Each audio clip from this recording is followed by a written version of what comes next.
Construire la paix, c'est sous ce thème que le monde célèbre ce 4 avril la journée internationale de lutte contre les mines antipersonnelles à Kinshasa. Une activité a été organisée en marge de cette célébration.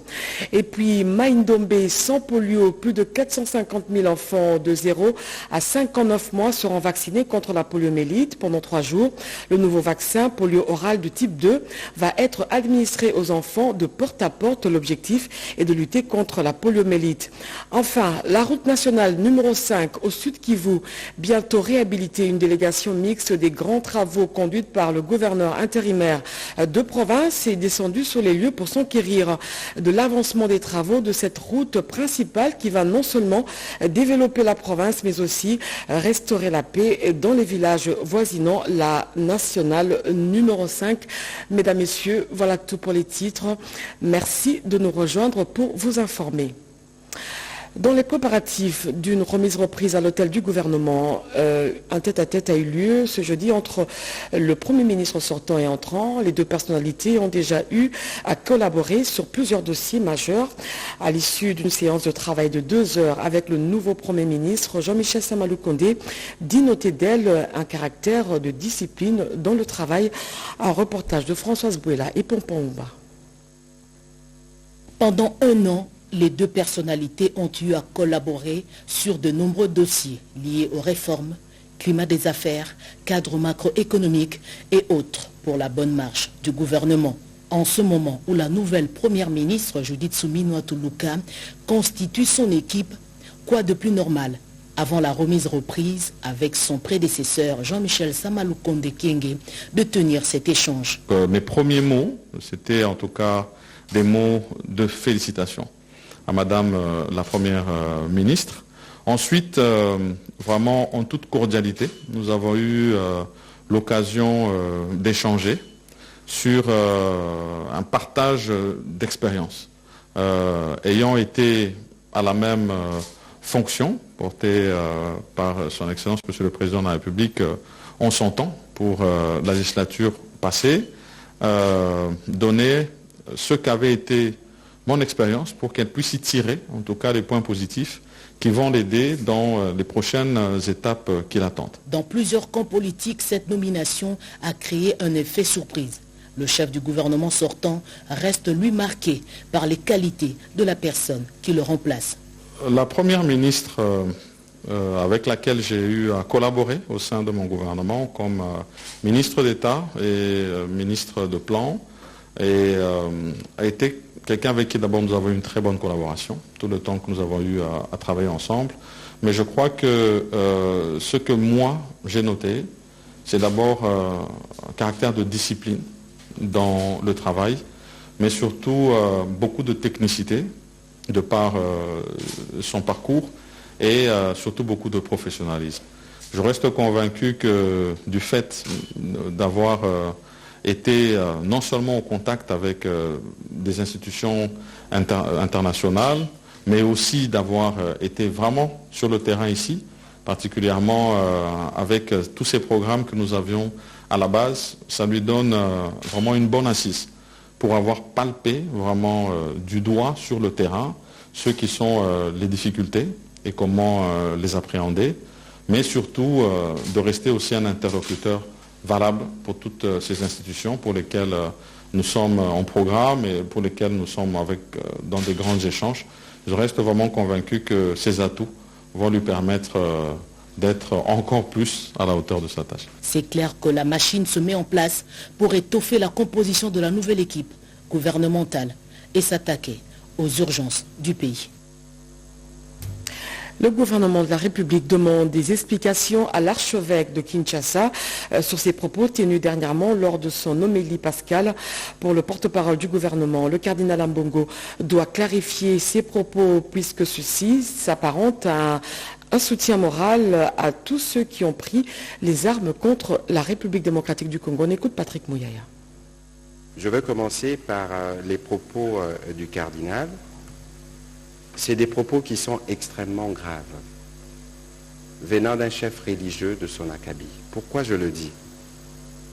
Parce que quelles que soient les raisons, et en plus c'était une messe pascale, la fête la plus importante de chrétiens, quelles que soient les raisons. On ne peut pas soutenir des Congolais qui veulent prendre des armes pour tuer des Congolais pour accéder au pouvoir alors qu'on a fait le choix de la démocratie. C'est inquiétant lorsqu'on se souvient des propos tenus par l'abbé Chollet, je les cite, où on avait besoin d'un courageux. Est-ce que les fameux courageux a été trouvé par l'Église catholique, entre guillemets, parce qu'il ne faut pas faire d'amalgame, et pour qui on a besoin de légitimer, parce que les mots du cardinal, j'espère qu'il fera une clarification, peuvent être perçus comme un encouragement, comme un soutien moral à ceux qui choisissent de prendre les armes pour penser conquérir le pouvoir, alors que nous sommes dans un cycle depuis 2 ans qui veut que nous puissions sortir de cela. Notre ami Liévin parlait d'adhésion massive. Je ne sais pas quel est le contenu qu'il donne dans massif lorsque vous voyez 3-4 individus, parce que nous savons tous qu'il y avait à un moment le RCD. Nous avions vu toutes les têtes couronnées du RCD. Où est-ce qu'ils sont aujourd'hui? Du CNDP. Là, ce n'est pas une rébellion, c'est une agression qui est établie d'un pays étranger. Que des compatriotes pensent qu'il faut se mettre sur celui qui tue d'autres Congolais, sous prétexte que ça ne va pas dans le pays, il y a un véritable problème. Pourquoi on fait des élections? J'ai aussi entendu toujours le cardinal dire qu'on a un budget d'à peine 3 milliards. Je suis désolé, mais qui est-ce qui prépare les notes? Nous avons atteint des records. Aujourd'hui, on parle de 16 milliards de budget. Regardez les contextes dans lesquels nous sommes. L'immense travail qui est fait dans les secteurs de la santé et de l'éducation. D'ailleurs, l'Église catholique est partenaire dans l'éducation. Alors, il ne faudrait pas... Et de la santé. Alors, il ne faudrait pas donner l'impression que les Congos avaient tout il y a 15-20 ans.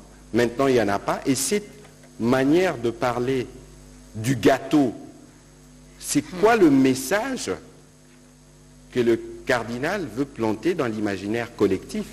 Donc, devons-nous tous regarder l'accès aux responsabilités comme un gâteau et que nous tous, nous devons avoir droit au chapitre? Je pense qu'il faut qu'on fasse très attention à des mots lorsque nous les utilisons dans le contexte qui est les nôtres. Et j'invite le cardinal à clarifier ses propos pour ne pas laisser penser à d'autres que lui serait l'auteur moral, où il donnerait un soutien, une caution morale à cette aventure qui vise à tuer des Congolais. Pour casser ceux qui pensent dans leur mémoire qu'il y avait un courageux dont on avait besoin et qui a surgi et pour lequel il faut donner des mots de soutien. C'est extrêmement dangereux. J'espère que le cardinal clarifiera ses propos parce que ces aventuriers visent notamment à tuer d'autres fidèles catholiques qui sont sous sa juridiction et bien d'autres encore. Et donc il y a un besoin pour nous de savoir ce que nous voulons construire comme République. Merci et bonne soirée chez vous. Voilà, je l'ai dit en titre, les mines restent explosifs de guerre et engins explosifs improvisés continuent de faire des ravages, causant morts et blessures, surtout dans les zones de conflit armés. À l'occasion de la journée mondiale de lutte contre les mines antipersonnelles, une journée de sensibilisation a été organisée à Kinshasa en marge de cette célébration avec pour thème « Protéger des vies, construire la paix », un reportage de Gaëtan Magalano. En moyenne, une personne est tuée ou blessée par un engin explosif toutes les heures dans le monde. C'est jeudi 4 avril 2024, l'humanité célèbre la journée internationale pour la sensibilisation aux problèmes de mines et l'assistance à la lutte anti-mine placée sous le thème « Protéger de vie, construire la paix ». En RDC, devant un parterre des invités de marque, venu prendre part à cette célébration, le coordonnateur national du Centre congolais de lutte anti-mine a dans son exposé magistral martelé qu'il s'agit d'une activité phare pour la lutte anti-mine. Nous venions de mettre en place un plan d'action de mise en œuvre de 10 ans dont nous avions épluché tous les points, c'est-à-dire comment lutter contre ces engins qui causent trop de tort à la population. Il a par ailleurs énuméré les provinces touchées par ces engins explosifs. La province du Kasaï, Kasaï central, Ituri, nord-sud, Kivu, Tchouapa et Tanganyika. Ce sont ces provinces-là où nous avons vraiment une forte présence de ces engins. Pour le représentant du vice-premier ministre en charge de l'Intérieur, la RDC enregistre plus de 3000 décès. Le ministère est venu justement encourager les partenaires au travers les centres congolais de lutte anti-mine pour qu'ensemble nous puissions affûter des stratégies qui nous permettent d'aller en direction de la population. Le mine, le reste explosif de guerre et les engins explosifs continuent de faire de morts et de blessés, en particulier dans les situations de conflit armé. Le gouverneur intérimaire de la province du Sud Kivu a inspecté les travaux de modernisation de la route nationale numéro 5 à la tête d'une délégation mixte gouvernement provincial, agence congolaise des grands travaux et office des routes. La délégation s'est imprégnée de l'état d'avancement des travaux de modernisation de la RN5, tronçon compris entre Tatende et Kamanyola. Jojo Ndimbo pour ce reportage. Le gouverneur intérimaire du Sud Kivu, Marc Malago Kachekere, sur la nationale numéro 5, où il est à la tête d'une forte délégation mixte, constituée notamment du directeur général adjoint de l'agence congolaise des grands travaux, venu de Kinshasa, et du directeur provincial de l'office des routes au Sud Kivu. L'objectif de la mission visait à s'imprégner de l'état d'avancement des travaux de modernisation de la RN5, tronçon compris principalement entre Niatende et Kamanyola, en passant par les escarpements de Ngomo. Ici, l'entreprise chinoise Sinohydro 14 poursuit avec les travaux de réhabilitation axés sur l'élargissement de la route, maçonnerie des caniveaux et construction des murs de soutènement. La délégation a fait un constat moins satisfaisant sur une bonne partie d'Ngomo où la nationale numéro 5 est complètement détériorée, rendant parfois impossible le trafic des camions poids lourds. Pour le gouverneur intérimaire du Sud Kivu, Marc Malago Kachekere, il y a urgence que cette route de souveraineté nationale soit totalement modernisée. Je tiens d'abord à rappeler que la nationale numéro 5, tronçon Uvira-Bukavu, c'est une route de souveraineté nationale. Donc c'est parmi les nervures qui alimentent, qui sauvent, qui protègent et le pays et la province. Donc nous ne cesserons de demander aux autorités de penser à cette route pour plusieurs intérêts que vous connaissez. Nous insistons que cette route soit faite pour l'intérêt de tous les Congolais et pour la sécurité de ce beau pays. La réhabilitation de cette route va non seulement booster le développement de la province du Sud Kivu en particulier et du pays en général, mais aussi contribuer à la restauration de la paix totale dans les villages avoisinant la RN5, vu son importance capitale pour la partie est du pays, en connectant le Sud Kivu à d'autres provinces du pays, notamment le Maniema et le Tanganyika. Sachez également que les travaux de construction de la faculté de médecine de la nouvelle université moderne dans la province du Lualaba évoluent à pas de géant. L'entreprise qui exécute ces travaux est déjà à pied d'œuvre et poursuit avec la construction de 3 auditoires d'une capacité de 200 étudiants. Reportage. Lancé par la première dame de la République démocratique du Congo, Denise Nyakeru Tshisekedi, lors de son dernier passage au Lualaba au mois de mars dernier, les travaux de construction de l'université moderne d'écologie au standard international évoluent de manière considérable. 4 bâtiments qui abriteront les homes des étudiants sont déjà sortis des terres. Selon les superviseurs de ces chantiers, chaque home sera composé d'une 50aine de chambres et devra accueillir plus ou moins 184 étudiants. L'heure est donc aux travaux de finissage. Concernant le premier est terminé, le deuxième est terminé et même une chambre qui est prête. Et le troisième est là, que vous voyez. Le quatrième, on a une structure en béton et il reste les briques. Ils sont à l'étape du crépissage pour les 2 hommes. Dans lequel il y aura un 184 étudiants par homme, 4 étudiants par chambre. L'entreprise à pied d'œuvre procède également à la pose de la fondation pour les 5 blocs des auditoires modernes avec une capacité de 200 étudiants par auditoire, une bibliothèque, des laboratoires et bien d'autres compartiments. L'honorable Fifi Masuka Seni ne lésine pas sur les moyens afin de permettre à cette entreprise de terminer ses travaux dans les délais impartis. En initiant ces projets, Fifi Masuka Seni veut doter les étudiants lolabais des infrastructures viables pour une formation adéquate conformément à la vision du président de la République, Félix Tshisekedi Tshilombo, qui veut voir émerger une classe d'élite des jeunes.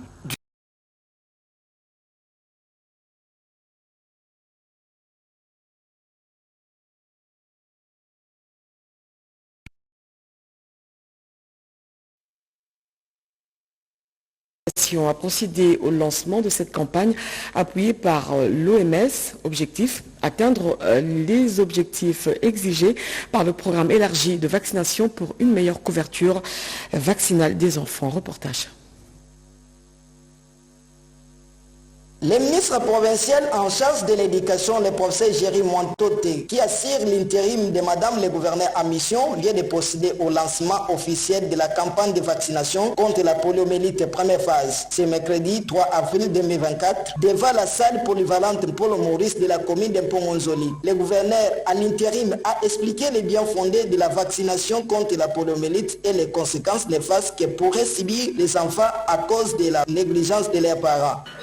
Nous sommes là pour la riposte contre la poliomyélite. Et nous savons que c'est une maladie qui en soi n'a pas de médicaments. Et le seul moyen de faire face contre cette maladie, c'est la vaccination. C'est pour cette raison que nous y sommes. Voilà pourquoi nous interpellons tous les parents de pouvoir répondre positivement à cette campagne de vaccination.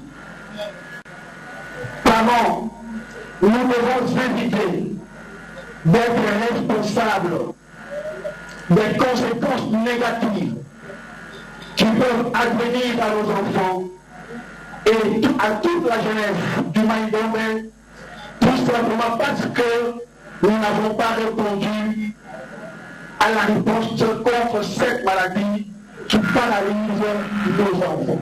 Le chef de division provinciale de la santé Maïndombe, Dr Francis Cambo Yav, n'a pas manqué de préciser la tranche d'âge des enfants de 0 à 5 ans et il a avancé les chiffres approximatifs de 457 000 enfants qui seront vaccinés au cours de la campagne de vaccination dans la province de Maïndombe. Notons que cette campagne de vaccination se passera porte à porte par les agents de la santé du 4 au 6 avril 2024. C'est une bonne nouvelle pour les victimes des dernières pluies diluviennes survenues dans la province de l'Ituri. Plus de 400 logements sociaux ont été construits en faveur de 5 sites pour les déplacés internes. Cela dans le cadre de la réintégration sociale et communautaire. La cérémonie de remise de ces logements aux déplacés a été présidée par le vice-gouverneur de la province de l'Ituri, Junior Selemani. C'est sous une pluie battante, signe de la bénédiction, que le vice-gouverneur de province de l'Ituri, le commissaire divisionnaire Raousou Tchaloui, ne s'est pas réservé de procéder ce mardi 2 avril à la remise officielle de plus de 1500 logements construits en faveur de la population déplacée des sites de déplacés de Tchéri, Bembei, Mbala, Kigonzi et de l'ISP Bounia, dont 658 ménages seront relocalisés au 30 avril et 842 au 30 juin 2024. Cela s'est inscrit dans le cadre de la mise en œuvre du projet Solutions durables financé par le Haut Commissariat des Nations Unies pour les réfugiés, UNHCR en sigle. Un acte qui fait le sujet d'une grande joie auprès de bénéficiaires qui viennent de voir leurs conditions et cadre de vie être améliorés. Pour sa part, le vice-gouverneur de province, le commissaire divisionnaire Raousou Tchaloui a promis suivre de près ces processus de relocalisation de ménages. Ils annonçaient que la cérémonie officielle de remise de ces maisons commence aujourd'hui et se poursuivra jusqu'au 10 avril 2024. Nos équipes ne géreront aucun effort pour que chaque famille déplacée puisse retrouver, faire la remise des autres maisons jusqu'au 20 avril 2024. Sachez également que la Coordination nationale enfants vulnérables a présenté son rapport sur l'évaluation de l'âge des enfants en situation difficile. À cet effet, une réunion de la direction des interventions sociales a eu lieu ce matin. Joël Makela, Junior Bonyoma était présent. Toute confusion et chevauchement entre services désormais écartés. Il s'agit des documents si précieux tels que l'enregistrement des naissances, le jugement supplétif, avec le lancement de cette nouvelle thématique concernant l'évaluation de l'âge de l'enfant au sein de la direction des interventions sociales pour la protection de l'enfant en situation difficile en République démocratique du Congo. La réunion de la coordination nationale Enfants vulnérables a mis en place des thématiques sur l'évaluation de l'âge de ces enfants qui constituent un obstacle pour les services à offrir au regard des manques criants constatés des actes de naissance. La plupart de nos enfants en situation difficile ne disposent pas d'actes de naissance. Pour combler cette lacune-là, nous utilisons l'approche évaluation d'âge pour donner un âge approximatif à cet enfant à travers des approches, des interrogatoires, des examens, des analyses et mettre l'enfant dans l'orbite des bénéfices des services sociaux de qualité. L'âge serait donc un facteur déterminant pour l'accès aux services sociaux de base correspondants. Détenir ces documents administratifs, c'est affirmer son appartenance à une nation et éviter ainsi la patridie. Un protocole d'accord a été signé entre l'Institut technique médical de la ville de Kisangani et l'Université de Kinshasa. Ce protocole prévoit la formation des futurs assistants médicaux. Grâce Maosso pour ce reportage. Sous peu, on assistera à un déploiement de médecins spécialistes de l'Université de Kinshasa dans les murs de l'ISTEM Kisangani. Ce mouvement fera suite au terme d'un contrat de partenariat que le recteur de l'Université de Kinshasa, Jean-Marie Kayembe, et celui de l'ISTEM Kisangani ont conclu dernièrement. Le médecin spécialiste de Kinshasa s'est déplacé à Kisangani. Il s'est déplacé à Kisangani. Nous pensons qu'ici, le mois de juin, la première équipe va se déplacer à Kisangani pour faire premièrement l'état des lieux. Et les travaux vont commencer normalement au mois de septembre. Après le rectorat, la délégation de l'ISTEM s'est rendue aux cliniques universitaires où le directeur général de l'ISTEM, Désiré Issécha, a rencontré le médecin directeur adjoint des cliniques universitaires pour la concrétisation du contrat signé entre le recteur de l'UNIKIN et le DG de l'ISTEM Kisangani. Toujours dans son itinérance, le DG Issécha Tawiti de l'ISTEM, accompagné du secrétaire général à la recherche, le CT Justin Mouindou, ont échangé avec le DG de l'ISTEM Kinshasa, le professeur Jean Chrysostome Moudogo, sur le programme du 3e cycle. Ce partenariat démontre la volonté des deux établissements de santé de repousser les limites du savoir. Depuis sa nomination au poste de Premier ministre, les réactions ne cessent de tomber pour la structure Vision Fachi rénovée. C'est une première qu'une femme puisse tenir les rênes de la primature. Son coordonnateur salue ce choix opéré par le champion de la masculinité positive, Félix-Antoine Tshisekedi. Images et commentaires. Au lendemain de la nomination du nouveau Premier ministre en République démocratique du Congo, le président national des Visions Fachi Rénové salue la décision du chef de l'État, Félix-Antoine Tshisekedi Tshilombo, de valoriser la femme congolaise pour la toute première fois de l'histoire de ce pays en confiant la primature à Madame Judith Suminwa Tuluka.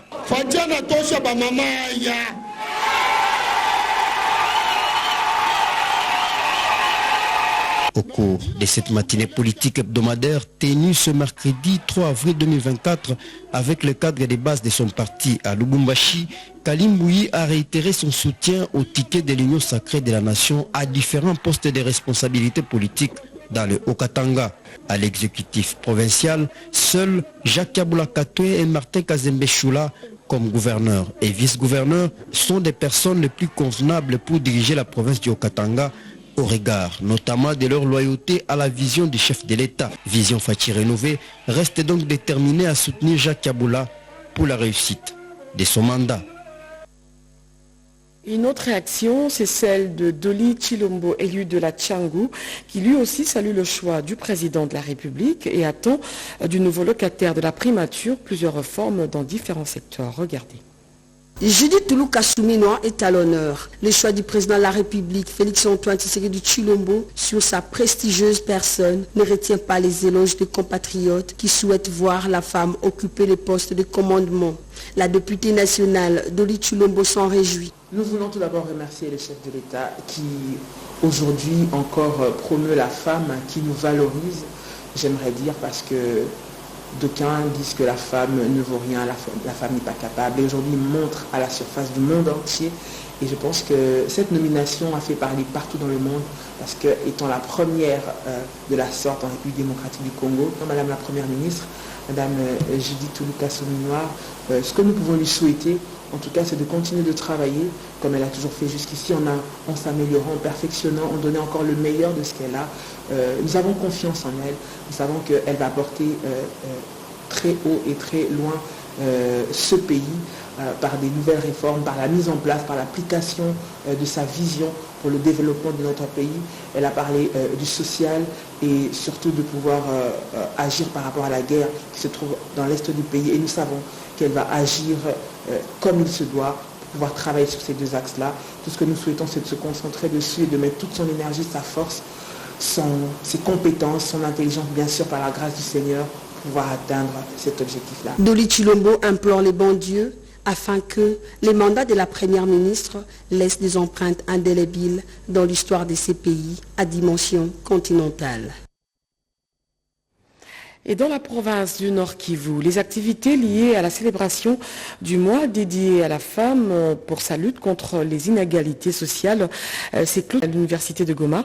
Les étudiants de cette alma mater ont été sensibilisés sur une autoprise en charge. Regardez.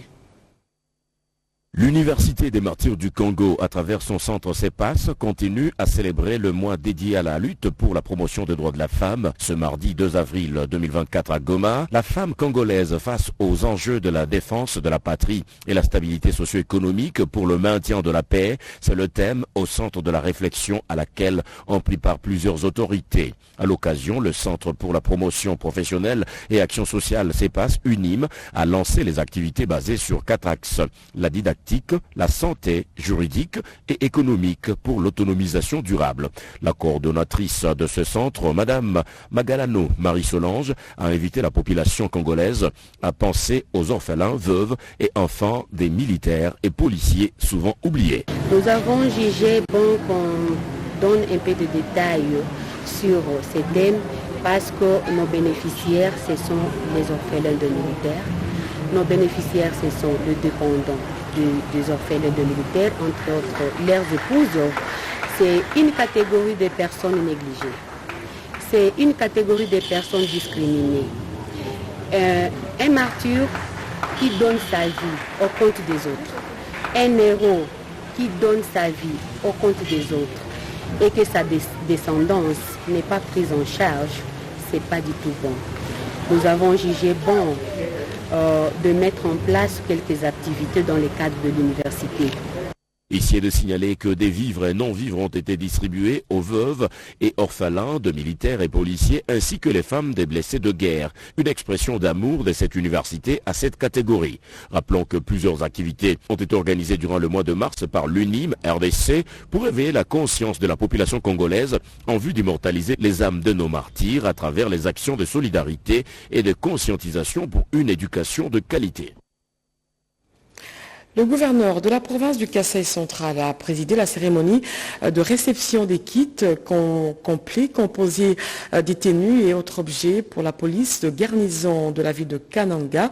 La cérémonie s'est déroulée devant le bâtiment de la police nationale. Théodore Kandingu, Sylvain Kabasele nous en dit plus.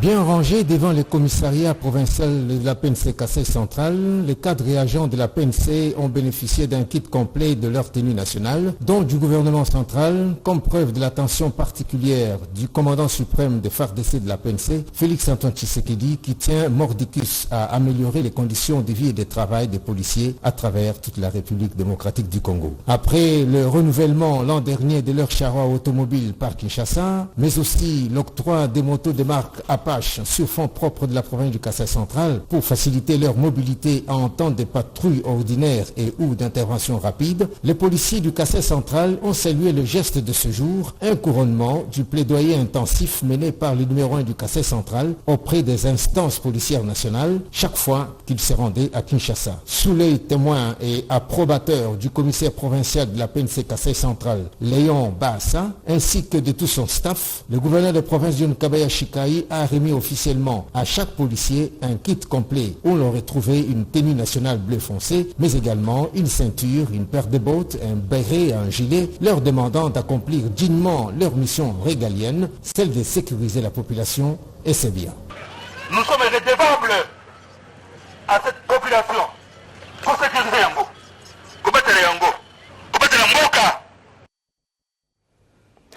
Et dans la province du Maniema, le gouverneur a procédé plutôt à la signature d'un arrêté portant sécurisation des patrimoines de la communauté Kébeja, une décision saluée par la population et les administrés en particulier. Regardez. La communauté Kébenja, dans le groupement Tchambi, chefferie de Bangenkel, a bénéficié d'un arrêté du gouverneur portant sécurisation de l'aire du patrimoine autochtone et communautaire APAC en sigle Sangé. La cérémonie de remise de cet arrêté s'est organisée le dimanche 24 mars 2024 à Olou sous la supervision du conseil principal du gouverneur en charge des questions juridiques, administratives et environnementales, Maître Saleh Abbassi Bin Saleh.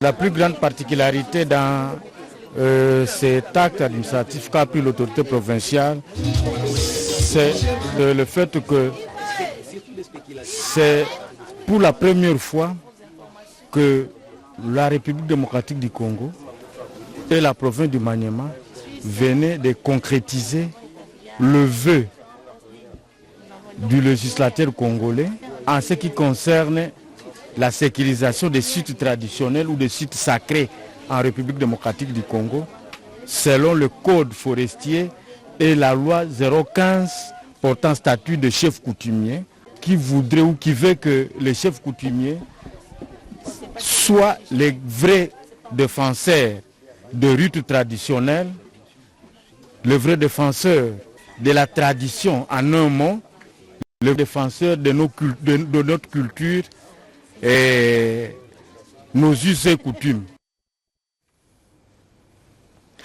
La paix, l'unité et le développement au nord Ubangi, les élections dans la circonscription de Yakoma, des sujets au centre d'une conférence débat animée par le député national Justin Kadoro en sa qualité d'homme de science. Ce dernier était devant la jeunesse estudiantine à qui il a expliqué les enjeux de l'heure. Willy Atunakov. Les députés nationaux élus du territoire de Yakoma, au nord Ubangi, en 2018, Justin Dédé Kodoro, dans sa casquette de scientifique, ingénieur civil technicien et notable de cette province, cher à feu le maréchal Mobutu, a animé dernièrement à l'intendance de l'université de Kinshasa, à l'intention de la jeunesse estudiantine, membre de la communauté de cette province, sur la paix et le développement du Nord Ubangi, ainsi que sur les pistes de solutions à apporter aux autorités compétentes sur le problème de l'annulation par la CENI des élections législatives nationales et provinciales du 20 décembre dernier pour la circonscription de Yakoma comme pour celle de Masimanimba au Kwilu. Une mesure qui risquerait de priver le territoire de Yakoma de ses vrais représentants au niveau de l'Assemblée nationale, de l'Assemblée provinciale et même du Sénat et du gouvernorat de province. Il était question pour l'ingénieur civil Justin Dédé Kodoro de réfléchir avec cette jeunesse estudiantine, crème intellectuelle et avenir du pays sur comment faire décoller cette province, jadis parmi les provinces phares de la RDC, mais aujourd'hui en recul sur le plan politique et économique dans l'unité, la paix et la cohésion de tous les leaders de cette province. On a réfléchi pour voir comment nous pouvons ensemble mettre notre énergie pour que la province ait réellement son décollage sur le plan politique. Les cadets ont émis le vœu de voir tous les leaders être ensemble pour que demain, que notre province soit aussi compter parmi des provinces phares de notre pays. Parmi les invités d'honneur d'Adrien Guerengbo, numéro 1 de l'ADSN, Agir pour le développement du Congo Nouveau, formation politique membre de l'Union sacrée, dont l'honorable Justin Dédé Kodoro est l'autorité morale. Et puis ce communiqué avant de boucler ce journal. Le greffier en chef du Conseil d'État porte à la connaissance du public que le Conseil d'État, section du contentieux siégeant en matière des contentieux électoraux, en appellera à son audience publique dès ce vendredi 5 avril 2024. Les affaires ci-après. REA 334 en cause. Alliance pour le triple A et allié AB en sigle. Le parti politique MLC, circonscription électorale de Guéména. REA 311 en cause, le parti politique MLC, le regroupement politique FDCA. REA 289 en cause, le regroupement politique Alliance pour la réforme de la République. A2R en sigle, M. Kafouti Pati du regroupement politique ADFCA et consorts. REA 311 en cause, le parti politique MLC, le regroupement politique ADFCA, Madame Pembe Issomi et consorts, circonscription électorale de Bikoro, province de l'Équateur. REA 38 en cause, regroupement politique AAND, le regroupement AACRD, circonscription électorale de Lubutu au Maniema. REA 369 en cause, le regroupement politique Alliance pour l'alternance démocratique et alliée AADA, regroupement politique 2A TDC en sigle, circonscription électorale de Lomela. REA 282 en cause, M. Bobongoy François, chef coutumier et député coopté dans la chefferie de Pueto dans la province du Haut-Katanga. M. Moukalai Moussumba Odilon.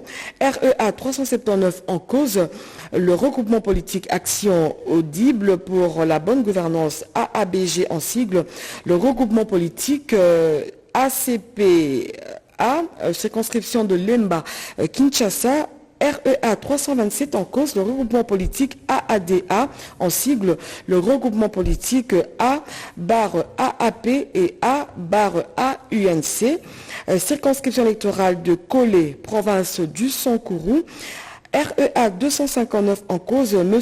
Moukoko Libo, Michael, chef de groupement Ngouma dans la commune de Maluku, M.